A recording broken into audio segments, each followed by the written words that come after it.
What's going on, folks?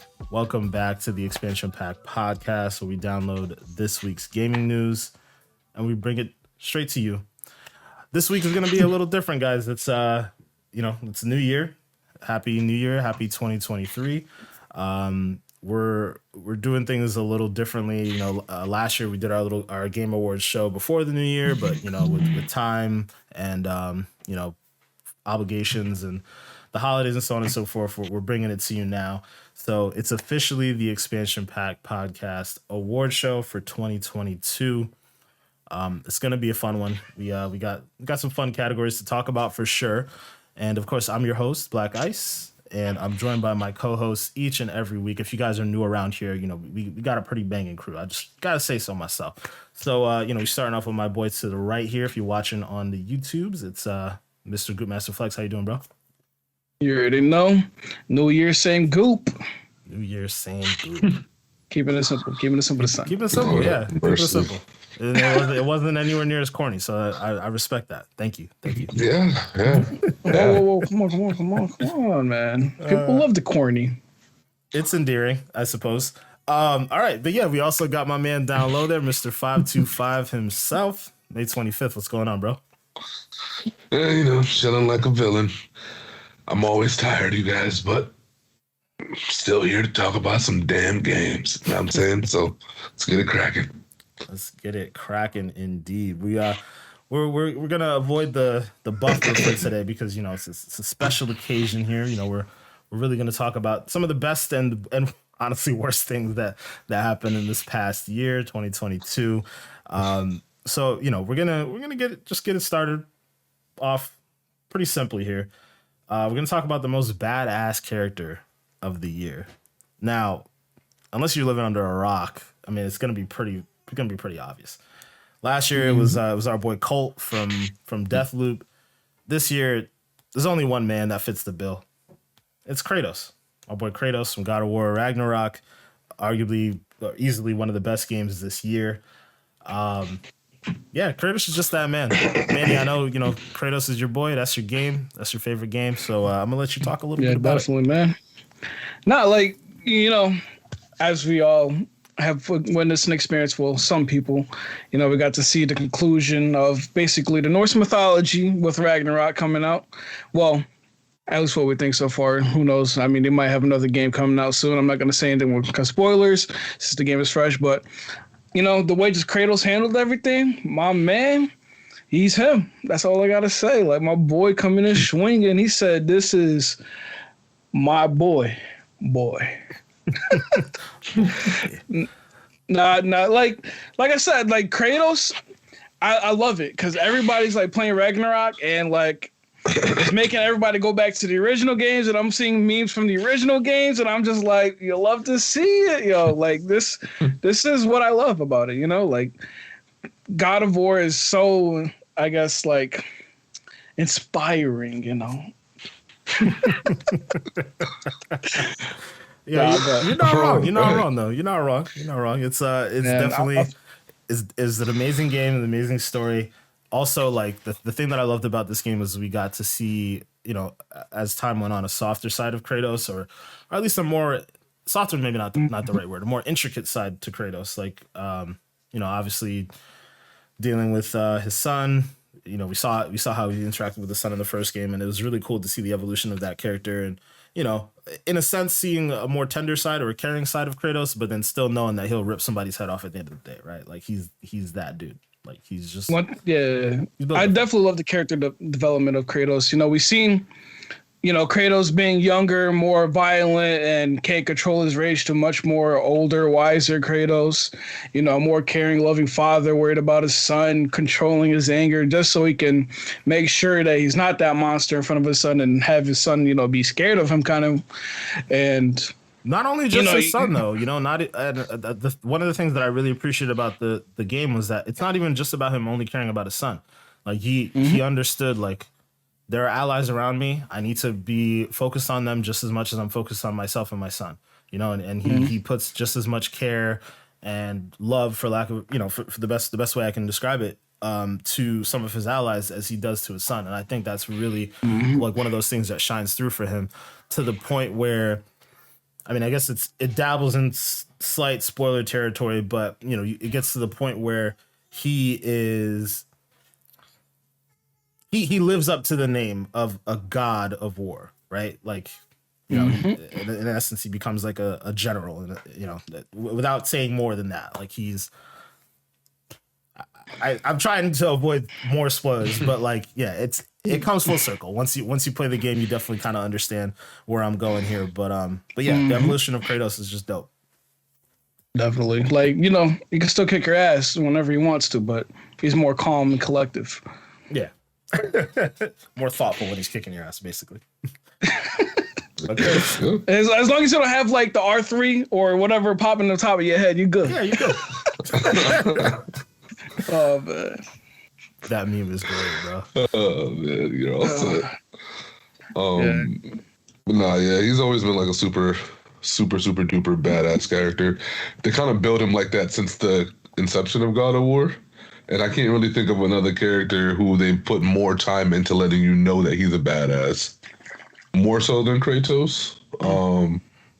And because they've done that, that's the only reason why I think this whole dynamic that they have going on between him and his son and all this other wisdom and stuff that he has now works as well as it does, because you could do this with a lot of other different characters that they have out there, but because it's him, the first reaction you have to this entire thing is like, wait, he has a son? Oh shit. Like that is the first reaction you have to it because it's him, you know? So yeah, this is one of those awards that this man's or this character is gonna probably win several other times after this, just because. Yeah, any year it's that just he how has they the game built him, coming man. out. Like, yeah, man. Like it just is what it is. The only other dude that I know right now that might give him some run when the next game comes out, maybe Shep. Because Shep sometimes for me has some badass moments too, where I'm like, that's my boy. But even within that, it's still he's not built like how they built Kratos. So Kratos the first few games, he's just pure anger. Pure anger. I don't even know if this dude's asleep. Yeah, man. I remember there was like a scene in this game where my boy Kratos was like, I'm tired. I'm going to bed. Like, you know, he need to catch up on all that sleep from earlier. All them gods he done killed in the past. The first few games, this man was just completely just off of fumes, and it didn't matter. That was enough. And he was still out here whooping ass and throwing blades and crushing skulls and doing the most. All while yelling and being brash and just, this is just him. This is how he's been built. Also, yeah, it's hard. It's very, very, very, very, very hard to go against it. I would argue Kratos, this is a weird comparison, but he is the video game version of like Wolverine to me. You know what I'm saying? Like he's that. When I think of Wolverine, badass, you know, you think about some of the stuff that's going on in his character development and whatnot, and some of that stuff works better because of the badass development that they gave him when he first appeared on the scene. This is what it is. You know? Yeah, I agree. And then, like, you know, how, you know, Wolverine, like, aged on, and then you got the movie Logan, and how he's more like... Yeah. Don't even get me started about Logan, man. That's my shit. That is my shit. Man. People never bring that up when we talk about them top fives, but, you know what I'm saying? You gotta talk about Logan, bro. I'm a little wrong with you, but shit, that shit was hard, dog. It was, man. I definitely agree with you, man. Come on, man. All right. Yeah, I mean, speaking of Logan, though, we need that Wolverine game next year. You know what I'm saying? Well, this year now. Need to talk about that. But you know, I thought I've heard it being pushed back, sadly. So that wouldn't surprise me. That doesn't surprise me at all. But I just want to hear or see something more about it. That's really all I'm talking about. But maybe a little cameo in Spider-Man 2, a little something. You know what I'm saying? But hey, we'll talk a little bit more about what's coming next in the future. But we're going on to the next category here. We got the best ongoing game. And I think it's pretty obvious if you listen to us here which game is going to win this. But, you know, it's the same game as last year. It's got to be Fortnite. But I do want to talk a little bit about, you know, what could take its crown in the future, maybe what gave it a little bit of a competition this year. I know personally for me, a game that I always end up coming back to in addition to Fortnite is Rocket League. Now, Rocket League doesn't add anywhere near the level of things that Fortnite does. But it's just another game that's been going for a very, very long time. I think well over 10 years. That still has a very consistent fan base, very consistent player base, and still a highly competitive game. So just wanted to shout it out at the least. But man, Fortnite's built different though. I gotta say, man, Fortnite's built different. That's one of the only games that I really would actually care to spend money on microtransactions like that. Like they have my boy Gambit up in there, man. Thank you for letting me know about that. Had to go buy my boy Gambit, but they set me up though. They set me up because they gave you the Gambit and Rogue pack, right? Mm-hmm. And then, as like to the right of that pack is another pack that has the Gambit card glider and like an emote for Gambit in particular, and a separate emote for Rogue in particular. And it's like, why couldn't you just put that in the one pack? But no, you gave me the two characters and two other random things that I didn't care about. Oh, and Gambit's bow. I'm like, bro, or his staff. I'm like, bro, come on. Like, so I had to re-up my V-Bucks and get two different things, bro. And that's how I knew Fortnite was different, because I don't do that for other games. I agree, man. Like, as much as it's like Fortnite, like it slowed down with Chapter 4. Like Chapter 3 was like its peak this year with like Darth Vader and the whole summer thing. But no matter what, like this collab just like makes me bring out the wallet. So yeah. I'll definitely say Fortnite definitely has been fun. I mean, even with the beginning of the year with the whole Spider-Man and that whole web slinging thing was so fun. And I gotta say, yeah, Fortnite is just kicking ass. Like this season, the beginning, I feel like it's okay. I'm not gonna say it's the best because like it ain't hitting as much as it did last year. But I mean, I like this season. I like this season now better than last season for sure. Oh, last season definitely. But I mean, like I said, Fortnite just keeps on doing it. Hate it or love it, it's always gonna be relevant, I feel like. So, shout out to Fortnite. Yes, sir. And I know people are gonna people watching are probably gonna be like, oh, what about Final Fantasy Online? We ain't play that, so don't get on us. But it's not even that. Like anybody who knows, like it's got a big player base, but it's not as big as Fortnite. Like, come on. Yeah. Come on. It's Fortnite definitely above like Apex and Warzone. Yeah. Not 2.0, but 1.0. It's definitely above those games. Oh, easily. I mean, player base wise, it's definitely more than 2.0. But I think next year that's actually what I was going to roll into. Is I think next year we may be talking about Warzone 2.0 filling in this category for sure. It's off to a great start. We're talking a little bit about it amongst ourselves before we started recording. But, I really love how competitive this game is. And I hope that it doesn't go the route of the first game where you're trying to make it like too accessible to like streamers and all the different type of stuff.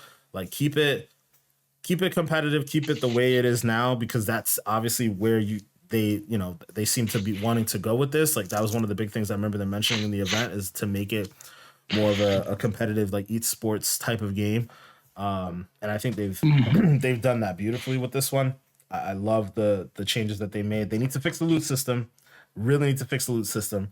But the fact that loadout drops don't come through as frequently. You can't buy like any and every kill streak out of the buy stations is great. The fact that you can buy like your specific guns, because you don't necessarily get the loadouts, but you can buy specific guns if you want. So it kind of reduces the amount of people who are running around with perks.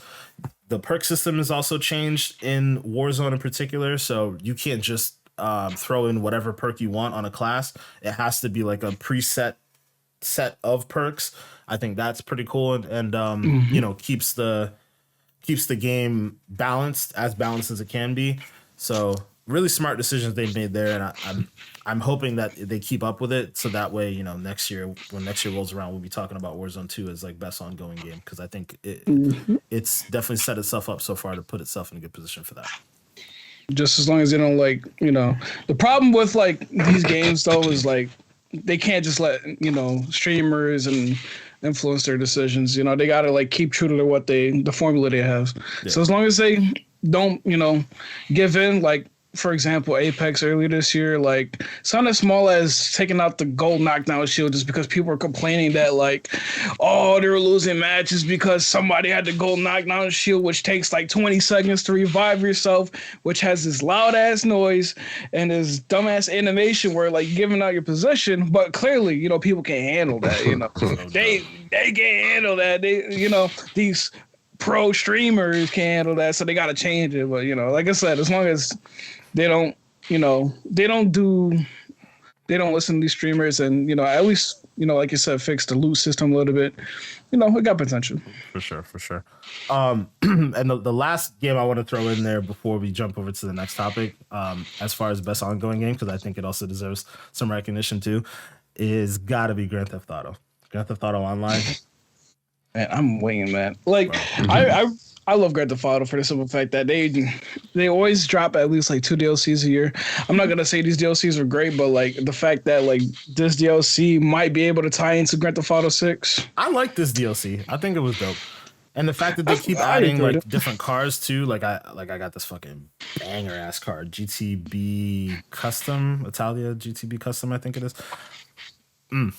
Fantastic car, but I dropped like 2 million on it, but you know, whatever. But during I think it might be done now, but during I think like right before Christmas they dropped an update where like there's snow everywhere. Like it's basically snowing in LA. And bro, like I don't think I played it with y'all last year. I don't remember playing with y'all last year. But the fact that the snow actually changes the way you drive and move around the world, and it's like this is GTA Online. It's essentially like an MMO. You're dropping this like aesthetic update where, you know, there's snow everywhere, but it also affects the physics of the game that you're playing. Like I just found that to be so cool, man. It's so fascinating. And like, Manny, I think you might have been at work that day, but like we had a ton of people on and we were like just drifting through the streets, and then we found that there was like that racetrack that's near the casino. We were just going around the track, just doing drifts, and like we put on drift tires and stuff. And it was just like, bro, this is so fucking cool, but like so random at the same time. It's just like the fact that we could do random stuff like that in GTA is just cool. And you know, if we wanted to, we could then go like do a heist or like go fly helicopters. Like yeah, let's drop a bang after we have a snowball fight. Yo, but for real, like it's just, I don't know, stuff like that is just cool to me. And yeah, I think it'll only get bigger and better with GTA 6. So that's the only other thing I would say. Like if somehow randomly GTA 6 drops this year, it's not going to, but let's say if it did, you know, next year we might be having a little conversation about best ongoing game being GTA Online. So that just wanted to point that one out there too. Chris, did you want to throw one in there? I don't say Destiny. I wasn't gonna. I know. I'm just fucking with you. I know you know. Because a lot of these ongoing games, here's the problem for a lot of them, man. And this is why Fortnite is so good. Is just like they just refuse to be stagnant. You know, so a lot of times with these other games, it's like even with COD. COD is really, really good, but I would argue COD ain't got shit on Fortnite when it comes to like just not wanting to be stagnant to the point where, you know, these motherfuckers be having random artists do shows in the middle of their gameplay happening and all kind of crazy mess that they do as far as events go.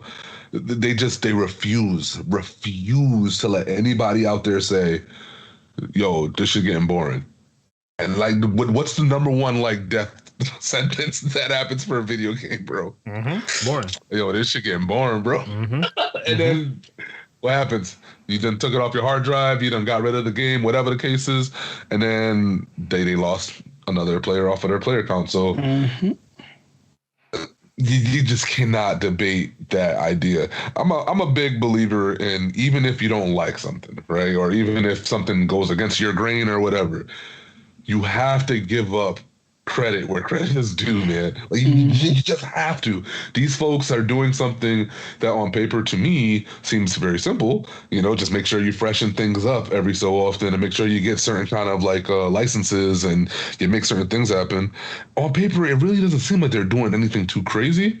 But then again, you look at the rest of these games and ain't nobody else doing this shit. You know what I'm saying? This is like, if it really was that easy, or if it really was you know, that accessible, then everybody would be doing it, but they're not. Fortnite is the only one that does it. So that's why I'm like, you can't really argue with anything that goes on. I don't care how much you hate the game. I don't care if you think the game looks kitty. Whatever the case, because some of those criticisms I have, it doesn't matter. Like, it does not matter, bro. Like, this game. Come on, man. Like, you know what kind of idiot you got to be to really try to argue against this? Like, you can't. You cannot. Yo, Sorry, it's funny I'm you sorry. mentioned the like kitty graphics thing though, because I remember that was like one of my biggest qualms like beforehand. Like when the game was first getting announced, before it was actually a battle royale thing, I was like, what the hell is this? Like, this came from, and Cliffy B was the one announcing it too, and I'm like, bro, you made Gears of War, and you're now trying to show me this? Get the fuck out of here. Yeah, I remember. I'm not gonna lie, I was like that too, because it's like, like you said, it's like, how you go from Gears of War to this, man? Yeah. But then you play it, like even before it really got into all the pop culture stuff, you play it and you're like, oh, okay. Like they literally pivoted because their main game wasn't really as successful. They saw what was happening with PUBG. They said, let's make our own version of this. Cool, whatever. God damn, who would have thought, like, what was it? What's it been? Like 6 years, 7 years? I don't remember exactly, but like 2017. Okay, so yeah, who would have thought from back then, like to now, like all the changes that have been made, and like, you definitely realize they had something with the fighting mechanics, because that was the big thing. When we all started playing, we were like, oh, okay, like this kind of feels like Gears with the shotgun thing, but then still like, it's a tight shooter. But like the building stuff was always fucking us up at first, right? And then I got to a point where I was like, all right, I'm pretty good with the building now. But then I was like, damn, I'm kind of sick of this shit, because now you got all these like these 10-year-olds and 13-year-olds out here just building like to no end. And then Epic's wised up and they were like, let's do a no build mode, bro. It brought mad people back, mad people back. My father-in-law plays this game. I'm like, that's crazy to me, bro. That's crazy to me. He's like a 50-something-year-old man, like out here playing Fortnite, like loving the fuck out of it, bro, and playing like it's crazy, dude. Like, I don't know, that's stuff like that tells me like, all right, this shit transcends. It's not just for people like us, like more hardcore gamers or whatever, like who are in it and understand like how all these things work. It's not just us. It's like other people playing it like that. I don't know. That stuff blows my mind when like it really transcends the traditional gamer. Like definitely. Yeah, like my father-in-law playing that. Like, wow. It is one of those games where it's like it's so popular that everybody got to at least like play a game or two. Just see what the hype is about. Extremely accessible too, man. Yeah, play it anywhere on anything. For sure. Yeah, I mean, the fact that we got Doomslayer in there, man. Like we're gonna have Geralt soon, and talking about my boy Gambit, man. That's hype. But yeah, pivoting over to you talked about accessibility and things like that. Something that everybody's willing to play and easy to jump into. We're gonna get into our next award here, and that's gonna be the Casual Game of the Year. And we had to go with Marvel Snap on this one, a game that I've recently picked up. We saw that at the Game Awards it won Mobile Game of the Year. And it's definitely getting a lot of praise. I know it got nominated for actual Game of the Year in some publications. So I don't know. I mean, I know these Manny, you don't necessarily play it. Chris, I think you would like it if you tried it. I think you'd be pleasantly surprised. Personally, I don't play mobile games like that. This is probably the first one that I've really picked up with any level of seriousness, and like I've been playing it literally every single day. I mean, it's really like such a quick and easy card game, in and out. Each game takes like 2 minutes max a lot of the time, and it's just so accessible. And obviously the branding around it, having to do with Marvel definitely helps out a lot, right? Like, getting cards from your favorite heroes, like, Spider-Man and so on and so forth, definitely goes a long way. But it's just a fundamentally good card game. And for somebody who's never been interested in card games, like I feel like it says a lot. And similar to what I was saying with Fortnite and, in the best ongoing, I'm just seeing so many different people picking this game up that I would never have expected to try it, right? Like my wife is playing it literally every day like I am, She's not a big gamer necessarily.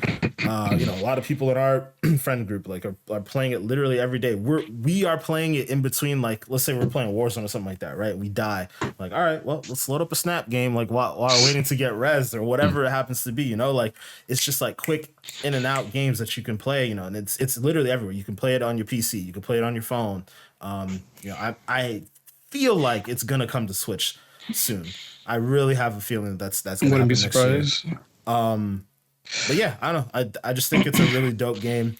And again, I know you guys haven't played it yet, but I really think, Manny, I think you might be surprised. You might enjoy it, but I know for a fact, Chris, that it would be something that you would be good at. And I think you could, sink your teeth into. I should give it down. See what's cool with it. Yeah, man. It's an awesome little like strategy game. Have you ever played Hearthstone? I never played it, but a lot of people say it's very similar. So if it's a strategy game, no off rip though, it probably would be something I could maybe get into because I like that stuff. Yeah. It's still really waiting quick for them to make a. Yeah. It's literally like, I don't know. It's like Pokemon cards or like Yu-Gi-Oh cards, but like, turning it on its head with Marvel characters and making it, in my opinion, more entertaining and more accessible. So 125 megabytes, goddamn, that's a big boy. Yeah, I think you might be impressed with the graphics too. It's not that big, but in comparison to most apps, it's I know, yeah. I think most apps are like what 10 megs. You know what I mean? Yeah, like it's simple for sure. It ain't Candy Crush. Yeah. Not even close. Yeah. But yeah. Chris, we gonna check back in with you. Let us know what you think about Marvel Snap. Maybe next episode or a couple episodes down the road. But it's officially downloaded, so we'll see. All right. Wow. All right. They're this is another thing why I think they could get like best ongoing, or at least in the conversation of best ongoing, like in a couple years or two, because they're actually adding some pretty dope ass features. Like right now you can't play against your friends, but like they're adding that feature. They're adding like unranked, they're adding guilds, like they're adding mats or clans, I guess you could say, but like they're adding mat stuff, so it's gonna be dope. But anyways, pivoting to the next award here. We got to burn through a couple of these pretty quick. So we got Best Gaming Tech on this one. So we decided that we were going to go with Unreal Engine, and we weren't going to specify Unreal Engine 5. I know it's something that we've been talking about for the last like year and some change, Unreal Engine 5. We're just going to say Unreal Engine as a whole because it's been responsible for some of the best looking games this year. Like Callisto Protocol, which is a game we may or may not be talking about a little bit later on down the road. That game is running Unreal Engine 4, not even 5, and it's easily in conversation for one of the best looking games of the year. Obviously, we know it's powering Fortnite, and we just talked about all the crazy stuff that's been going on with Fortnite. Yeah, it's a great gaming engine, and I think a lot of studios are really getting some good usage out of it, and it's helping to make better and better games, this year and in the years to come. So figured that would be a good one.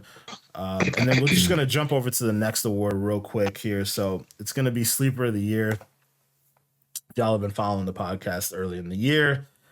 You're not going to be surprised to hear me say that Sifu is definitely going to sit there for Sleeper of the Year. I felt like, there's a couple other games that can go into this category, but Manny talked me out of it. So Sifu is going to be it for me for sure. So, Manny, I mean, you're the only person who's played it, so I, want to get your take on Sifu, what you think about it, why you think it's been slept on a little bit. Well, the problem is like it released at the wrong time as well, because obviously it came out February, and it did come out early February, so like, it had its little shine that it had, but I feel like once Elden Ring came out, that took the world by storm. So like, this is kind of one of those things that like, it was great when it came out, and then I just like got put on the shelf to collect dust, and I still gotta finish it, man. Like I'm in the final boss fight, and I'm absolutely dog shit at the game, so like I'm definitely not beating that. But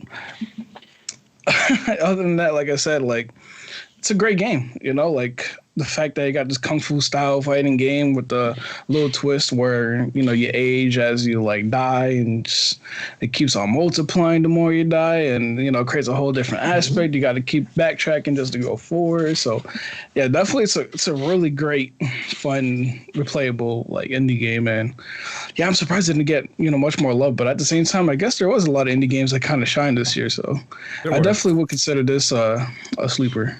Yeah, there definitely were some games that got definitely got a lot of attention and whatnot. So I understand why it fell by the wayside, but goddamn, like it hurts that it did, because I want more games like this, and I really I was really hoping it was going to get more success.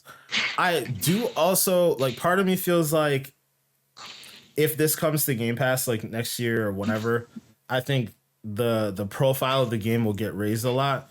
I know it's supposed, I want to say November it came out on the Switch. Yeah. Like, I heard nothing about it. I would not want to play that game on Switch at all. I would not. That's exactly why you heard nothing about it. Switch, man. Nobody. Exactly why.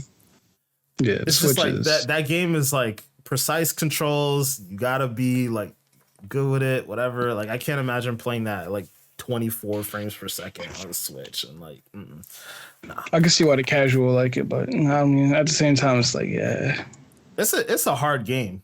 I could not see many people touching that. I don't know. All right, but jumping over to the next category here is, like I said, we're beating through some of these, so we're gonna get into. Actually, Manny, I'm gonna let you talk about this one a little bit. So this is gonna be L of the year, and you'll understand momentarily why Manny's gonna be the one talking about this one here. But Manny, what's our L of the year this year? Sad to say, our L of the year is the one and only Saints Row reboot. The game is so mid and so cringy. Like, I gave this game so many chances. I blew through it just to like beat the game. Like it had a promising story, but it fell off so bad. It felt so rushed. It felt bad. Like it was a buggy mess at first. With a couple patches, it made it a little more enjoyable. But the game definitely felt like a downgrade. The game also felt like a 360 game, which is not good for a Series X title. Like, the gameplay was so bad. Like, it even felt like a downgrade compared to Saints Row 3 or even 2. So it's definitely a big disappointment. Damn. The story was bad because it felt rushed. The characters were just a little too cringy. Like, there were some jokes that maybe the millennials will love, or the Gen Zs will love, because it's like, more tailored to the, younger generation. But the problem is, it's not as like. He says this as he's the youngest person in here. But it's bad. Like, I feel like I'm at the border of just like millennial, Gen Z. Like, I'll be considered Gen Z, but I would say like I'm more of like the millennial side, because I'm not like that TikTok dancing, trend setting goofball. I'm just gooping. But like I said, it was so disappointing. Like, the story had potential, and like it just fell off. It felt so rushed. You don't even like defeat half the villains. I feel like half the game, like, it was just like through cutscenes, like the villains dying. I'm just like, well, what kind of mess is this? So, like, none of the characters felt important. It just, like I said, just felt like a hot mess. Everything was all over the place. I basically 100% the game, sadly, but like it was so bad that, like, I think the team at Deep Silver, like, the studio got shut down. So that's how bad it was. I think you're right. And I bought the $100 edition. I better get my DLC somehow. I don't know if they're gonna be Damn. DLC. Nah, I better My get man my put them in the somehow. dirt. God damn, man. It was so bad, and like, it sucks because they got the formula with 1 and 2. Like, if anything, just remake 1 and 2 with like the modern physics, but like have that classic feel to it. Here's a question for you. Is it a bigger L than last year's L in Battlefield? Personally, I would say yes. I think this game definitely tops the cake with like Battlefield. It was bad, but it was like Battlefield has worked its way back up slowly. Still not as like big as Battlefield once was with like Battlefield 4 and stuff like that, but I agree. at least there's room for, playability. This game is unplayable if you're not with the cringy comments and stuff like that that comes with this game. It's really, like It's I just said, not fun. It's just not fun. That's what the it boils down gameplay. to. The gameplay, like everything feels so 2 generations ago. And the problem is, like, I remember when the game first came out, they were like, "Oh, we're gonna base this game off Saints Row 3 and everything like that." I didn't know they were literally gonna use Saints Row 3's engine, kind of thing. Like it literally is Saints Row 3. Like how could you fumble the bag so badly? Like Saints Row is such a beloved franchise, but Yeah, I don't know. Boy. It's funny though, because it is very similar to what we said last year with Battlefield. Is like this game not being what it needed to be hurts this franchise. Now, like we might not see another Battlefield for a while. Maybe we will. If we do see another Battlefield, it's gonna pivot so hard away from what 2042 was, and I feel like this Saints Row might be the same thing. Like it's like we're probably not gonna see another Saints Row for a long time. yeah, like I said, the studio got shut down, so we probably ain't gonna see no Saints Row for a long time. I mean, I feel like this is like the nail in the Group coffin. still owns the IP, so like they could do something with it, putting it to another studio. But like, I don't think we're gonna see that for a very, very long time. So we had to get the L. Sorry. Yeah, big time though. But well, Chris, I know you haven't played it, but you got anything to add? Thankfully, you haven't played it. By the way, you don't. I'm gonna be real. I kind of anticipated this. I've never been a fan of this franchise ever. It just never was for me. But to be this bad, you thought it was gonna be that bad? I didn't think it was gonna be that bad. I definitely don't think it hit on the same level as Battlefield last year at all either. Because for me, the hype behind Battlefield was astronomical. Right. And everybody was out here. Remember, we said this, the whole, this might be able to kill COD. Is this the one? Is this the one? And I think that was the closest I felt that we had a game that could possibly do it. I heard that. Right. And then they just laid an egg and it was just like, bro, what in the hell? They showed us all these mad dope ass trailers, all these teasers that got people excited. You got people in squirrel suits and tornadoes, and you got people like you got it all, right? You made it seem like it was great. And then it just wasn't. And then yeah, I don't know. That L is a massive one. This one is also massive, but not as massive as the Battlefield L. I guess I still got that stink on me. I guess if you're looking at it from the standpoint of like literal disappointment, because I know like technically L of the year is like a disappointment, but like it's like more encompassing than that. Battlefield is a bigger disappointment because there's more hype attached to it. But Saints Row is a significantly worse game, like significantly worse game. So yeah. That's why I say this is a worse L than Battlefield was. Because Battlefield, it was like, damn, this wasn't the like savior we thought it was, but it was still a good game. Like it was a decent enough game. This is just, in my eyes, just a bad game, flat out. So just horrible. Yeah, that's where the distinction comes in though. But I do know that some people were talking about this as like, oh, this could be a game that like tides us over until GTA 6 comes out. Nah. Yeah, like we thought we were fooled with the customization, man. Like we were seeing all these trailers, like, oh, the customization is so cool. You can do this, you can do that. You talking about Battlefield? No, we're talking about Saints Row. Oh, that's what got it with me. I remember Chris did say, he was like, yeah, the customization don't mean nothing if the game isn't fun, and that's exactly what it boils down to. That's what Chris said in the beginning of the year. It was like, you got all this customization, but if the game ain't fun, it's all for nothing. Yep. I mean, it wasn't no skin off my back because thankfully I got it on PC for free. But goddamn, it wasn't bad. It was so bad. It was terrible. I wish I was able to get a refund. Yeah. Oh man. All right, but it is the new year, so we're going to talk a little bit more positively. We're going to leave the negativity in the past here. So let's go on to the dub of the year. And this was a pretty easy one. Honestly, Manny kind of put it into perspective for me when we were talking about sleeper of the year, because I honestly kind of took it as a sleeper in a sense, mainly because it's not it wasn't expected to be like an amazing game. It just looked like a fun experience for a lot of people. But that's gonna go to High on Life. High on Life is definitely gonna be dub of the year. I think it broke like records for like the most downloaded and played game on Game Pass or something along those lines. It's a great game. It really is a lot of fun. I haven't seen it. I think mainly because of the time frame that it came out. I haven't seen it really get too much discussion about like as game of the year necessarily, but it was definitely a pleasant surprise to me. And I say surprise again, meaning that I knew it was going to be a fun experience. I just didn't expect it to be as good of a game, if that makes any sense. Yeah, I don't know. It's dope. I haven't finished it yet though. Manny, I know you have, so you could probably talk a little bit more about like how it plays out. But I love the dialogue between like this is something that we saw in the trailers, right? Like having the gun talk to you.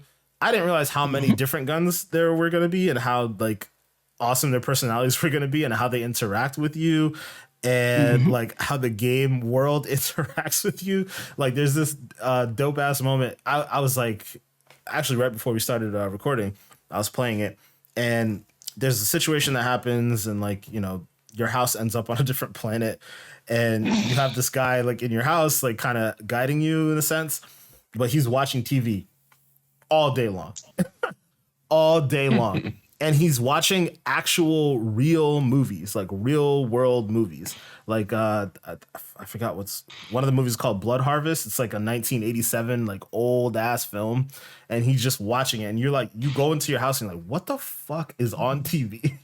Because like I remember Felix was saying, he was like, oh, first time I saw it, I thought it was like something that they made for the movie or for the game, because you saw like some actors that he noticed or whatever, what have you, and like come to realize like, oh, they actually licensed out, I think it's 4 different movies, and they're just playing like you could sit down and just watch the whole movie in the game.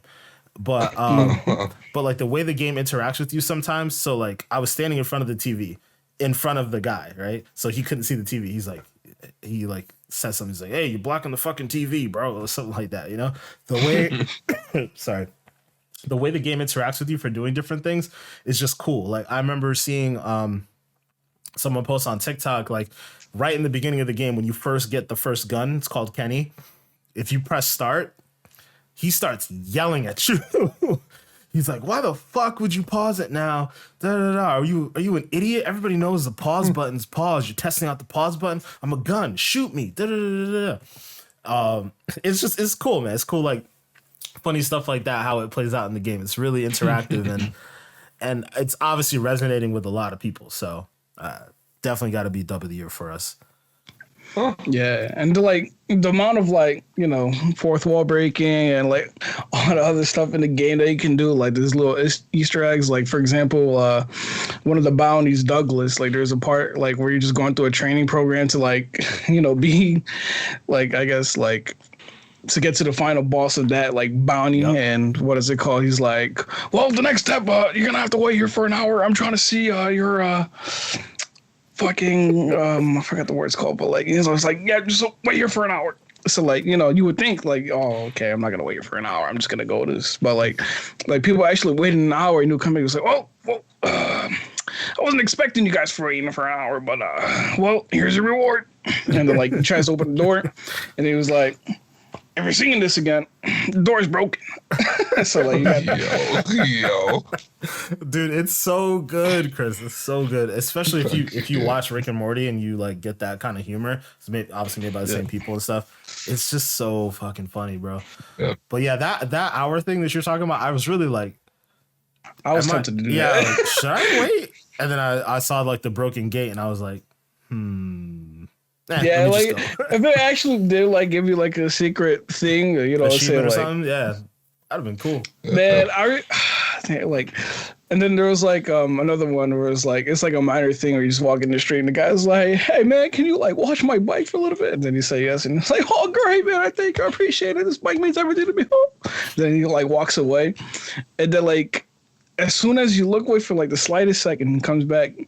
Like you can look at it for like hours, nothing will happen. Like the minute you look away, the bike's gone. You know, like that shit just disappears. And then he comes back, he's like, "What happened to my bike?" Wow. It's just cool. That's like those little beats like happening in the game, like to make it feel alive, and like Yeah.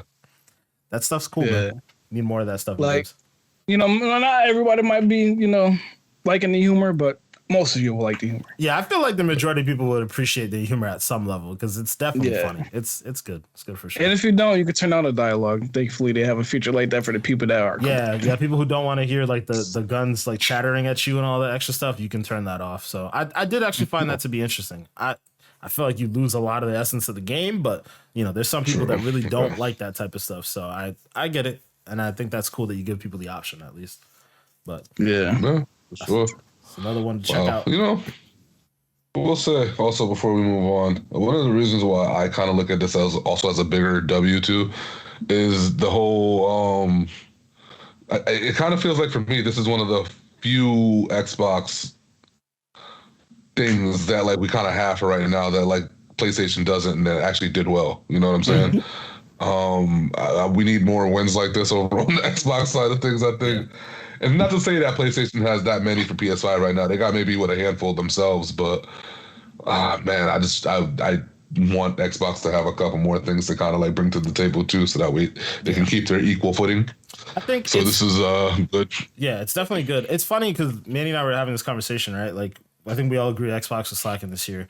But really, when you kind of dig down into some of the minutia of it, like they had a lot of wins on the Xbox Game Pass side of like having exclusives there that weren't on PlayStation, but they technically, well, not technically, they weren't first party exclusives, right? High on Life wasn't really a first party exclusive. And the two biggest wins, I think, as far as games go, is that game and Plague's Tale. Plague's Tale was like actually nominated for Game of the Year in a lot of situations. Was nominated for like best graphics in a lot of situations too. Like, is actually an amazing game, but people for whatever reason aren't looking at it as like, oh, this is an Xbox exclusive. Like this is like like they don't really get that level of. I thought it was on everything though. Plague Tale Requiem, I don't think that was on PlayStation. Let's double We check. can fact check it real quick. Let's double check. Yeah. I remember us having that. Well, me having that conversation with somebody else.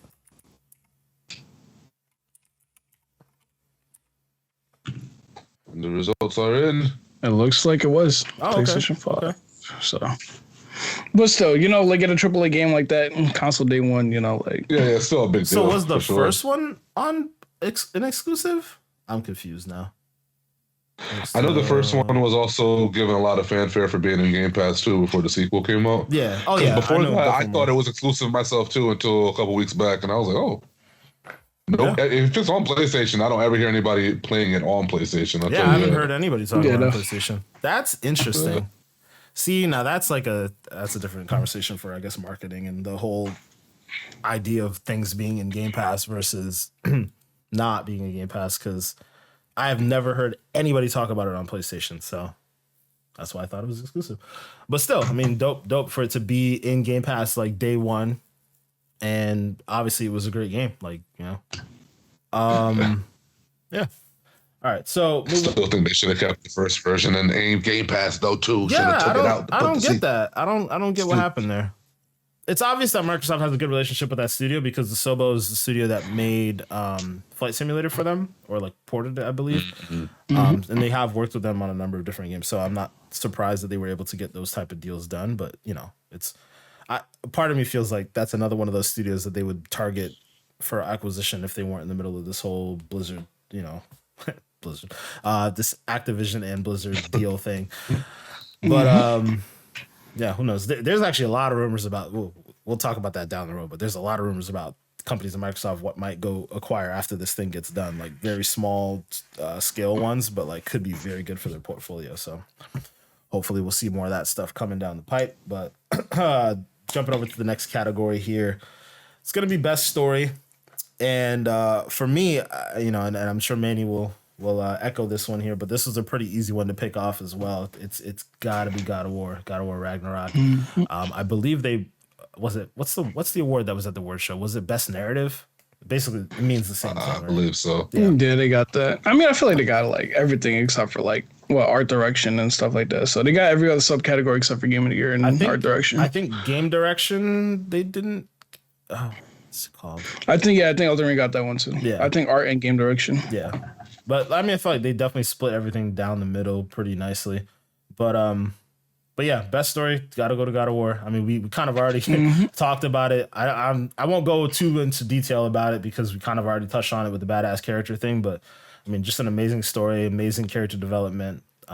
Just to echo what we mentioned beforehand. So that's an easy one for us. I don't want to give out spoilers. Right. If you have a PS5 or PS4, pick it up. Absolutely. But yeah, jumping over to the next category here, we're going with best graphics. And Manny and I had a little bit of a discussion about that beforehand. So I don't know if we could pick a definitive one. Personally, I really loved Callisto Protocol. Like that would be my personal best graphics for the year. But Manny and I talked, and Horizon was definitely another one that was up in the air as having like absolutely fantastic graphics. I just felt personally like the character models in in Callisto were just like absurd. Like especially the two main characters. I keep forgetting the guy's name. Josh Duhamel, I think it was. It's crazy how detailed his face looks, and then the female protagonist, she looks crazy too. Like it's so like surreal how good it all looks, and like it being a horror game as well. It doesn't have the vibrancy of a Horizon. It's definitely like a lot darker browns and grays and so on and so forth.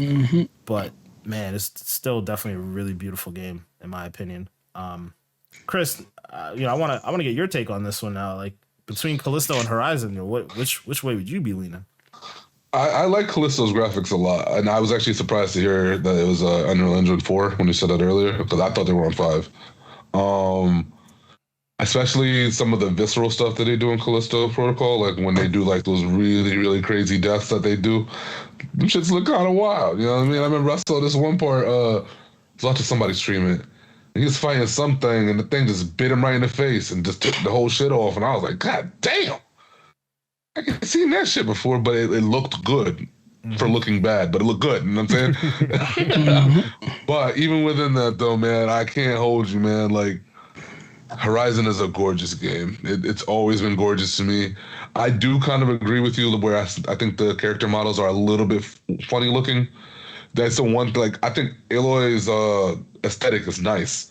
The outfits, all that stuff looks cool, but it's just the face, for whatever reason, just always kind of comes off flat for me. But despite that, I mean, the mechanical animals, the environments, the underwater scenes, the way how they handle things like sun, it's a nice looking game. I would say for me, Horizon's probably like my avatar of video games, where I tell people, you might not even like the actual game, but it's a beautiful game. You know what I'm saying? Even if you don't like it, because that's how I feel about those movies. A lot of people don't like the storylines. They think they're generic, yada, yada, yada, which I can't really argue against too much, but you're not going to sit here and tell me that the movie's not beautiful. Fucking Avatar is fucking beautiful, bro. Like, shut the fuck up. You're not going to tell me that it's not. Yeah. So it's one of those things, man. I am probably always going to be partial to Horizon. There's not a lot of games out there I think that look better than that game. That's how it is for me, at least. I heard that. Yeah, I mean, I can't argue that Horizon is not a beautiful game. So that's why when we were talking about it, I was like, well, damn, like I can't take it off here. Beautiful, yes. Boring, yeah, maybe. Yeah, boring is.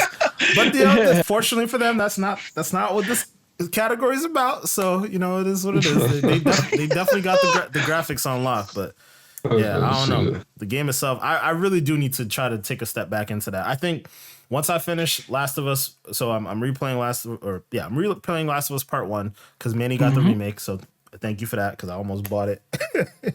Yeah, I was like, no, don't do it. Oh man, yeah, I almost bought it again, but I'm playing that with my wife right now, so that we can get ready for the TV show. Probably gonna play 2 right after that, but I think after that, I'm probably gonna try to get into Horizon because I don't know, it fell flat for me the first time around. Really, like the problem was it released at a terrible time. Like if it released during the summertime where there was no games in that stretch, yeah. But I went back and tried to play it in the summer too, and it still fell flat for me. So yeah, I know. It's just I don't know. I couldn't get through it. It just wasn't for me. But jumping over to the final category here, and the one that obviously everybody talks about, it's the game of the year. So our expansion pack podcast game of the year has to go to Elden Ring. Now, Manny's the lone dissenter. We already know this is well documented how Manny feels about the situation. But truthfully speaking, man, he does think Elden Ring is game of the year. But I'll let him speak for himself. Go ahead. And no, I was gonna say, man, my personal game of the year is definitely God of War, but overall, I'm not gonna disagree that Elden Ring doesn't deserve it. We've seen it take over the world for like half a year, basically. You can't scroll down social media, especially if you're a gamer, without seeing Elden Ring and all these memes and stuff like that. So, it's a great game. I kind of wish God of War, won the actual award, but for my personal reward, I will say God of War. But as a collect, 2 out of 3, that beats me. So yeah, I'll give it Elden Ring. All right. But yeah, Chris. Indisputable. Yeah. And this is another one of those situations, like just like I said with Horizon. I don't care how you feel about the game. I don't. I don't care how you feel about it. I don't care if you don't like RPGs. I don't care if you don't like this style of art. Whatever. Like, have your feelings about it, right? It's cool. Be that as it may, this game made waves. You don't see games make waves like this often. You just do not. And especially considering, like, I knew that the game was highly anticipated before it came out. But I mean, man, like that first week or two where it was out and people were streaming it and shit, dude, wildfire. Yeah. It was a legitimate wildfire. And everybody under the sun was streaming this game. I'm watching some of the RDC World streams for this shit. Some of the most funniest, hilarious, classic streams I've ever watched was from this dude trying to beat Melania. Oh my God. Yo, this dude stood up all night to beat this chick, all night. And he refused to give up. And I think it was like an 8 or 9 hour stream of him trying to fight Melania. And I think maybe 7, 8 o'clock in the morning, he finally got it done. And he's got people in his stream nowadays. They go, yo, I was there for the whole thing, bro. I was there for the whole thing, bro. That was crazy. I was watching my boy get rocked in the beginning. And you could see him every time he took an L, you could tell he came back with something new to try the next time around. That's how and it he was is, like, yo, oh man, yo, Mark, you killed that, you killed that. I know it took you forever. I think it was like a total of 200 plus attempts, easy to kill her. I believe it. But he did it. He got it through, and the battle cry this man let off when he finally did it was like, it was too much. I was like, bro, they got cats like this playing this game and actually so invested. I haven't seen that in ages, man. I just don't. I don't see people get mad like this or this invested unless it's COD, 2K, I don't know, Grand Theft Auto, the big names that we already know about. Yeah. This game came out and it did it like this. Bro, you gotta give it some love, bro. You have to. Like, you have to. There's no. It sounds kind of crazy, but like this game changed my perspective on gaming a little bit, right? Because I'm like, bro, if I could beat this game, this is easily one of the hardest games I've ever played. Like, it's not even close. If I could beat this game twice, I could play any game on the hardest difficulty. You can't tell me otherwise, bro. So like, I was thinking about it when God of War came out. I was like, you know what? I'm gonna do God of War on the hardest. It was the hardest one that you could get because you couldn't give me God of War unless you beat the game. And the whole time I'm playing God of War, I'm like, yo, by the way, easily runner up in this category. Like, there's no doubt. This is another just as unequivocal as it is that Elden Ring is game of the year. It is also unequivocal that God of War is like it's 1A, 1B, right? Like, it's that amazing of a game. But anyways, I'm playing God of War. I'm like, yo, if I could beat Elden Ring, I could fucking beat this game. Like, you know what I mean? Like, fuck, nobody says, bro. I don't care. I swear to God, that's what I was telling myself when I'm playing. Because it's so fucking hard. It was so hard. Yeah. There was so many times we would play the same boss, like 10 times, 20 times, 30 times in a row. We're like, you know what, we're gonna put this down for the day. We'll go to another boss and do another thing and then like level up a little bit more and then come back. And then we come back with a different type of weapon or something like that. Every time the tactic changed, it was like, oh, let me like get this incantation, sorry. This incantation, get this sword, get this shield. Like, oh, okay, maybe I could be resistant to this. Maybe I could use this to buff myself. You know, like when we were playing as a group or even just playing by yourself, it's like you have to find different ways, different strategies to get it done, bro. And like just like you were saying, bro, like this game, I'll put it to you like this. I'm willing to play just about any game that comes out, right? Like there's certain genres that like I'm more skeptical to play, but like really at the end of the day, I'll play just about anything. And I know that there's some people in our group that won't play certain games. Like they just won't touch them whatsoever. And this was one of those games that I really did not expect a large portion of people to play. And like when I realized like the amount of people in our friend group that were playing it, I was like, oh shit, this is something. This is like lightning in a bottle, right? Like we were all playing it every single day, bro. And it's like, and if you know like our typical routines, like we'll play like Rocket League every day, right? Even if it's like one game or something like that, we'll play like Fortnite every day, you know? Again, even if it's one game or two games.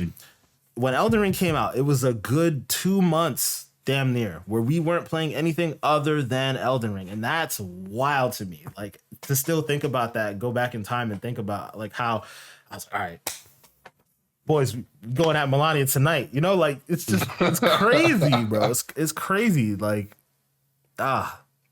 that's one of those moments that'll always be etched into my mind.